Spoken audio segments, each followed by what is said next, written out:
看得出来，大家在新的学期1年里很有干劲，值得表扬。接下来，我们开始点名。安纯纯，到。去了一趟韩国，阵容很失败。老师，我读书少，你可别骗我啊。慕容兰洛，到。吴策，到。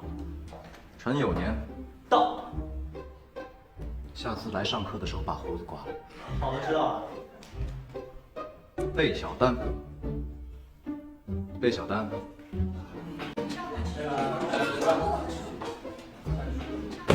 安静，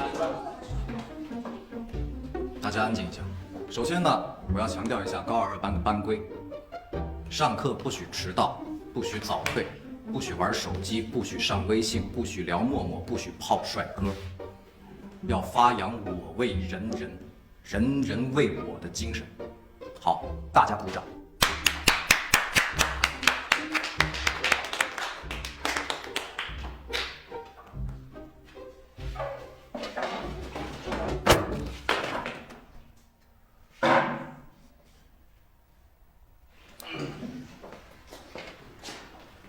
叶玉火同学，第一天上课就睡觉，是不是昨天晚上撸多了你？梁老师，出来一下，讲点事儿。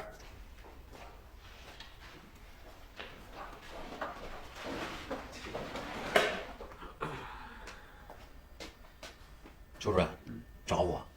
啊，是这样，我呢代表校方通知你，你被解雇了。从今天开始，你不再担任高2班的班主任，同时呢，也不再承担任何的教学任务啊。邱主任，我没听清楚，你再说一遍。哎呀，很简单，意思就是说你可以走人了。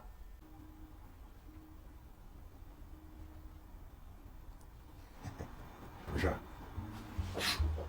校长，您刚刚入职，我作为您手底下的兵，特别不反对您新官上任3-8，并且还希望跟您摇旗呐喊，大振声威啊。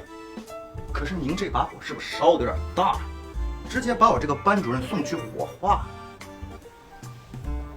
是不是有点不太妥啊？我这个人做事啊，一向就是公事公办。廖老师，啊不，校长，我知道呢，你在语文老师和班主任这个位置上做得很不错呀。但是教育事业是马虎不得呀。我对你的情况呢也了解了一番，你这个班主任做的的确有点名不正言不顺。我知道你对教育事业充满了热情，特别想成为一个辛勤的民兵。但是学校是神圣的，它容不得半点污秽的东西，你知道吗？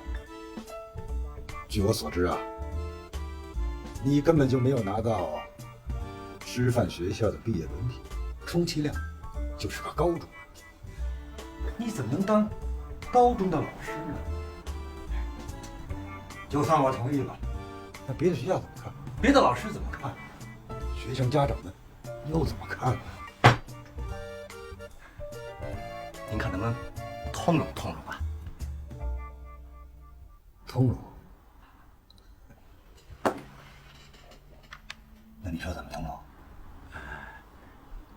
只要能留在学校，干什么无所谓。您看我这个班刚刚带起来，我不能走啊。想留在学校？哎，现在学校保安室还缺一个保安，但是没有公司。